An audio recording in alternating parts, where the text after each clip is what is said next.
आणि आज सकाळी ते स्वतः माझ्याकडे आले. काल त्यांचा प्रवेश घेताना कोण कोण होते ते आपल्याला माहिती आहेत, मला काही त्यांची नावं घ्यायची नाहीत. पण त्या प्रकरणामध्ये काय झालं ह्याची सविस्तर माहिती ते तुम्हाला देतील. अशा पद्धतीने प्रवेश करणार असाल, अशा पद्धतीने गुंडगिरी करणार असाल, आज आमच्या एका कार्यकर्तीला बेदम मारलंय, तिच्या अंगावरचं सोनं नाणं सगळं चोरून नेलंय. ती नावं कोण आहेत तेही आम्हाला माहिती आहे आणि त्यांना सांगितलं कोणी हे पण आम्हाला माहिती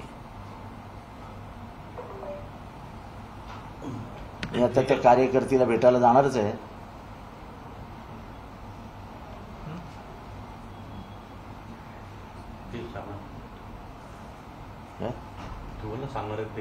मग बोलतायत ना, ते बोलू ना, थोडं मोठ्याने बोलतो, आवाज येतो. सर्वांना नमस्कार. मी किरण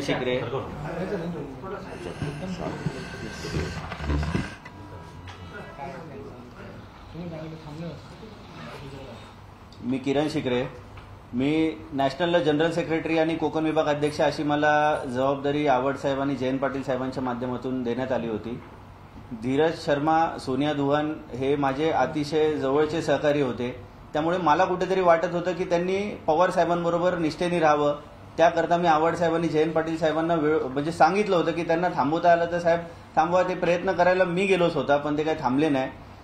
उलट मी ओबरॉय हॉटेलला भेटायला गेल्यानंतर मला असा दबाव टाकण्यात आला की तटकरे साहेबांचे तुमचे खूप चांगले संबंध आहेत, तुम्ही 2 मिनिटं साहेबांना भेटून घ्या. मी म्हणलं धीरज शर्मांना मला प्रवेश जमणार नाही करायला, तुम्ही मला प्रेशर करू नका, मी विनंती करतो, मी जिथे आहे तिथे निष्ठेनी आहे, मी कार्यकर्ता म्हणून राहील.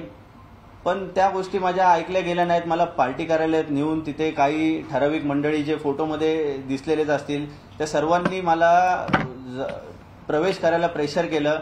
मी कुठेही गेलेलो नाही.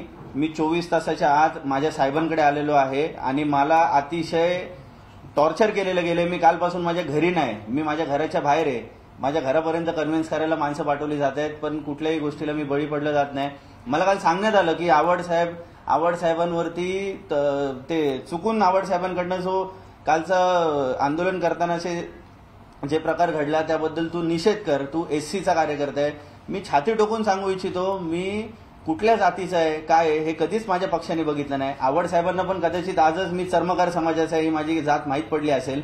माझ्याबरोबर कधी दुजाभाव केला नाही. मी राजीनामा द्यावा आणि साहेबांचा निषेध करावा आणि ह्या पद्धतीने माझं सगळं पॉलिटिकल करिअर संपवावं असं म्हणजे एवढ्या खालच्या यायला नाही. मला प्रदेशाध्यक्ष, विद्यार्थी प्रदेशाध्यक्ष बनवतो म्हणून सांगितलं होतं. आज किंवा उद्या लगेच लेटर घेऊन जा, तुला जे लागेल ते देतो.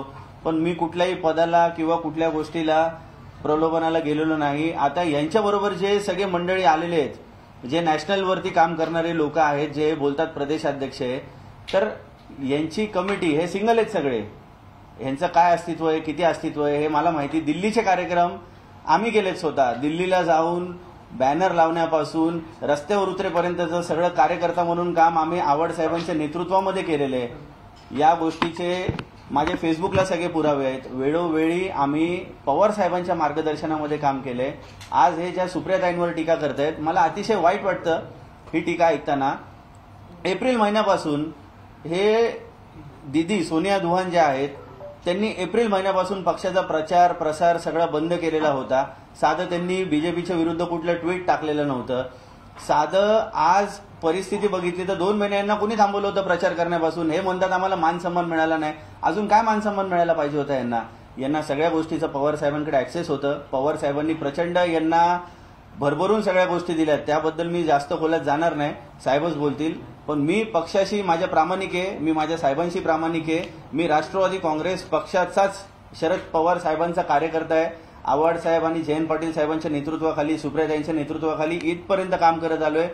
मरेपर्यंत मी सुप्रियाताईंबरोबर काम करत राहणार, जयंत पाटील साहेबांबरोबर, आवड साहेबांबरोबर काम करत राहणार. माझं ट्विट डिलीट करायला लावलं मला जबरदस्ती.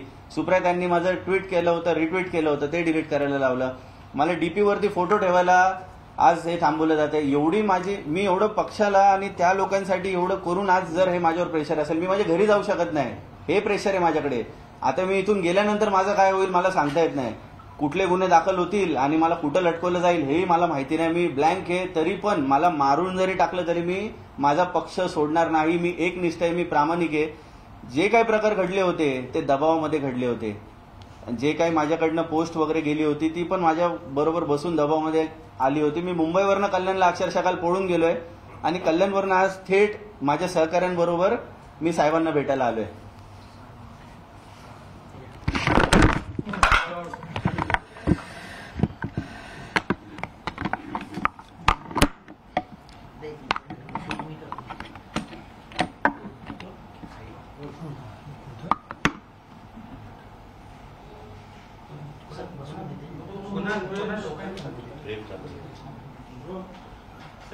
काल महाडमध्ये आपण गेला होता, आंदोलन केलं, तिथं बाबासाहेबांचा मनुस्मृती लिहिलेला खाली एक फोटो होता, तो फाडला गेला. त्यानंतर महाराष्ट्रभर तुमच्या विरोधात आंदोलनं केली जात आहे. कोण करते माझ्या विरोधात आंदोलन? भाजपने ठिकठिकाणी आंदोलन. एक मिनिट, एवढंच मला ऐकायचं, कोण करते? भाजपने ठिकठिकाणी आंदोलन केलेलं आहे. ठीक आहे ना. भाजप हा माझा वैचारिक शत्रूच आहे. आमचं वैमनस्य जो वैचारिक, मी राजकारणात वैमनस्य मानत नाही. त्यांचा माझे वैचारिक मतभेद आहेच. ते मनुस्मृतीवरनं आहेत, ते जात्यांधांमुळे आहेत, जातीपातीच्या राजकारणामुळे आहे, धर्माच्या राजकारणामुळे आहे. आणि त्यामुळे माझे साहेबांची जी भूमिका आहे, पवार साहेबांची, तीच माझी भूमिका आहे आणि आयुष्यभर तीच माझी भूमिका आहे. राहिली मनुस्मृतीची गोष्ट, तर मनुस्मृतीमध्ये शूद्रांचं निर्माण झाला. मनुस्मृतीमध्ये स्त्री ती कुठल्याही जाती वर्णाची असो, ती अत्यंत खालची आहे आणि तिला उपभोगाची वस्तू म्हणूनच वापरा असा म्हणणारा मनु हा मला मान्य नाही. मला आई आहे आणि माझ्या आईला असं म्हणणं मला मान्य नाही. मराठी साहित्यात म्हटलं, एका क्षणाची पत्नी अनंत काळाची माता असते. त्या मातेबद्दल असं लिहिणं हे कुठल्या माणसाला मान्य आहे? ह्यांना माझ्या हातनं चूक झाली, त्याबद्दल मी जे काही बोलायचं ते बोललो. आंबेडकरी जनता म्हणजे आंबेडकरी जनता नाही, आंबेडकरांवर प्रेम करणारे समाजातल्या सर्व स्तरावरती माणसं आहेत. त्या सगळ्यांची माफी पण मागितली. कोश्यारींनी माफी मागितली होती का जेव्हा ते महात्मा फुलेंबद्दल बोलले होते? चंद्रकांत पाटलांनी माफी मागितली होती का जेव्हा ते शिवाजी महाराजांबद्दल बोलले होते? ये 12 साल के बच्चे क्या करते होंगे याचा अर्थ काय होतो?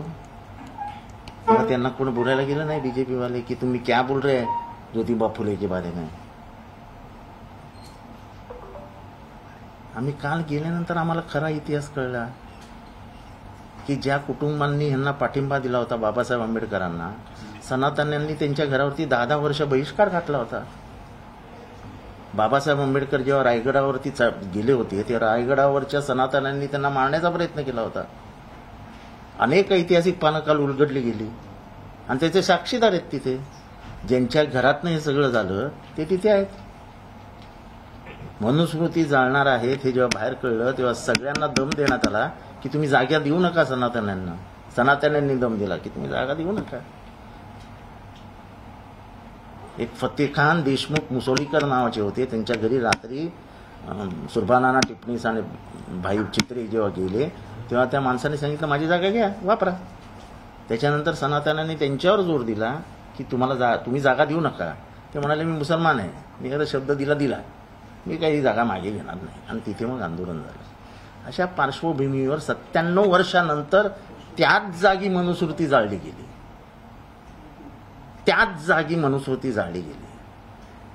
आमच्याकडनं चूक झाली, त्याच्याबद्दल माफी मागितली. त्याच्यानंतर आमच्यावर गुन्हे दाखल झाले. मला फाशी द्या. मी मनुस्मृती आणि मनुवादाच्या, सनातनी मनुवादाच्या विरोधात उभा राहणार. मरणाला न घाबरणारा कार्यकर्ता आहे मी. जो जातीभेद, जो वर्णाश्रम, जो वर्णवर्चस्ववाद, जो स्त्री द्वेषाची बीजे पेरली गेली, स्त्रीला आपल्या समाजात मान्यताच नव्हती. महात्मा ज्योतिबा फुले आले नसते तर स्त्रिया शिकल्याच नसत्या. मग स्त्रिया ब्राह्मण समाजातल्या असो नाही तर क्षुद्र समाजातल्या असो, त्यांना जगण्याचाच अधिकार नाही असंच लिहिलंय म्हणून. त्या मनूबद्दल काय बोलतात ते बोला ना. जितेंद्र आव्हाड चुकला, माफी मागितली मोठ्या मनाने. आणि मला आनंद आहे की छगन भुजबळ उघडपणाने म्हणाले की त्याचा उद्देश बघा काय तो. जयंत पाटील म्हणाले त्याचा उद्देश बघा काय तो, सुषमा अंधारे म्हणाले त्याचा उद्देश बघा काय तो, दलित पॅन्थरचे दीपक केदारे, अनेक दलित पॅन्थर किंवा रिपब्लिकन पक्षाचे नेते म्हणतायत की जितेंद्र आव्हाड करूच शकत नाही. त्याच्या हातनं चुकून झालं, अनावधानानं झालं हे मान्य आहे, पण त्यांनी जाणून बुजून केलं हे म्हणणं चुकीचं आहे. हे असे अनेक दलित समाजातले कार्यकर्ते म्हणतायत. आणि 185 किलोमीटर लांब जाऊन काय मूर्ख आहे का फोटो काढायला? अनावधानाने झालं. उलट आम्हाला वाईट वाटतंय की इतका चांगला सगळा कार्यक्रम होत असताना शेवटी ही घटना घडावी. सगळ्यावरती पाणी फिरलं. 97 वर्षानंतर, लक्षात घ्या, 97 वर्षानंतर कोणीतरी तिथे जाऊन सुर्भानाना टिपणीस यांचा नातू मिलिंद टिपणीस यांना बरोबर घेऊन तिथे अनेक जण त्या काळातल्या लोकांचे नातेवाईक होते, ते तिथे आले होते आणि त्यांनी सगळ्यांनी मिळून हे केलं. आणि त्या सगळ्यांनी टीव्हीला सांगितलं की जितेंद्र आव्हाड किंवा इतर कार्यकर्त्यांकडनं झालं ते अनावधानाने झालं, त्यांना माहितीच नाही की खाली फोटो कोणाचा आहे. काही ठिकाणी म्हणजे महाडमध्ये, ठाण्यामध्ये किंवा महाराष्ट्रात देखील काही ठिकाणी अॅट्रॉसिटीचा गुन्हा. ठीक आहे ना, आम्ही गुन्हे झेलायला तयार आहोत, चुकी आमची आहे. त्यामुळे गुन्ह्यांना घाबरून मनुस्मृतीपासून लांब जाणारे कार्यकर्ते नाही. मनुस्मृती जाळण्याचा कार्यक्रम चालूच राहील. ते त्याच्यात कोणीही मला अडवू शकत नाही. यांना मला पुढे करून मनूला माझ्या मागे लपवण्याचं काम सुरू आहे. ते होऊ देणार नाही. जितेंद्र आव्हाडांना अटक झाली पाहिजे, त्यांचा राजीनामा घ्या असे देखील आता मागणी होते. का वाटतं घ्या ना, माझा कोणाचा राजीनामा पाहिजे? कुठला राजीनामा पाहिजे? आमदारकीचा राजीनामा द्या असं कोण म्हणतंय? आमदार कोण मनीषा? मनीषा कायंदे. अच्छा, त्यांना बोलू द्या ना. त्यांना कायद्याची किती माहिती आहे मला माहित नाही. राष्ट्रवादीकडे देखील मागणी होते की राष्ट्रवादी भुजबळ साहेब माझ्या मागे उभे राहिले हो. भुजबळ साहेब. तेच बहुजनांची समाज व्यवस्था ज्यांना व्यवस्थित समजते ते भुजबळ साहेब माझ्या मागे उभे आहेत. बाकीच्यांची मला वाटतं अभ्यासक्रमामध्ये म्हणून हा जो त्याच्यावरती बोला ना, त्याच्यावरती बोला. जितेंद्र आव्हाड झाला ना, गुन्हा दाखल झाला, हे केलं ते केलं, एवढं राज्यभर तुम्ही सगळे केले. राज्यभर मनूचे पुतळे जाळून दाखवा ना. तुम्ही प्रसिद्धीसाठी हे करताय असं अजित पवार गटाकडून सांगण्यात येतं. अजित पवार गट कोण आहे मला माहित नाही. त्याचा परिणाम काय होऊ शकतो या पुस्तकात जर म्हणून ह्या पुस्तकात जर मनूचे श्लोक आले तर ह्याचा अर्थ मनुस्मृतीचा या महाराष्ट्रामध्ये प्रवेश सुरू झाला. ज्या महाराष्ट्रामध्येच मनुस्मृतीला आडवं पाडण्यात आलं, ज्या महाराष्ट्रामध्ये त्याचं दहन करण्यात आलं आणि ते दहन करून नंतर संविधान लिहिलं आणि मनुस्मृती कायमची संपवली. हे इथे महाराष्ट्रामध्ये एक वर्ग होता जो 1950 साली म्हणाला होता की आम्ही हे संविधान मानत नाही कारण का आमचं संविधान मनुस्मृती आहे. स्त्री ही वासनेनी भरलेली आहे, स्त्रीला कायम कामवासना असतात, तिच्या डोळ्यात वासना असते, असं म्हणणारं संविधान आम्हाला नको आहे. स्त्रियांचा इतका अपमान, इतकं खालच्या पातळीवर जाऊन बोलणं, समाजामध्ये चार व्यवस्था निर्माण करून जातीद्वेष निर्माण करणं हे कामच नाही आहे कोणाचं. माणसाला माणसाप्रमाणे जगू दिलं पाहिजे असं डॉक्टर बाबासाहेब आंबेडकरांचं मत आहे. आणि बाबासाहेब आंबेडकरांबरोबर कोण कोण होते त्याचा तुम्ही विचार करा. सगळे सवर्ण, उच्च सवर्ण त्यांच्याबरोबर होते. सुर्भानामा टिपणीस हे जे तिथले नगराध्यक्ष होते यांचे वय 28 होतं जेव्हा त्यांनी त्यांना बोलवलं. बाबासाहेबांचं वय 38 होतं.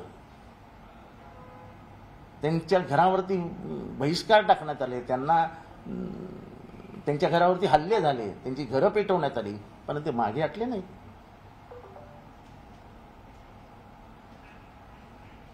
यानंतर पवार साहेबांशी काही बोलणं झालं का? माझं कोणाशीही काहीही बोलणं झालेलं नाही.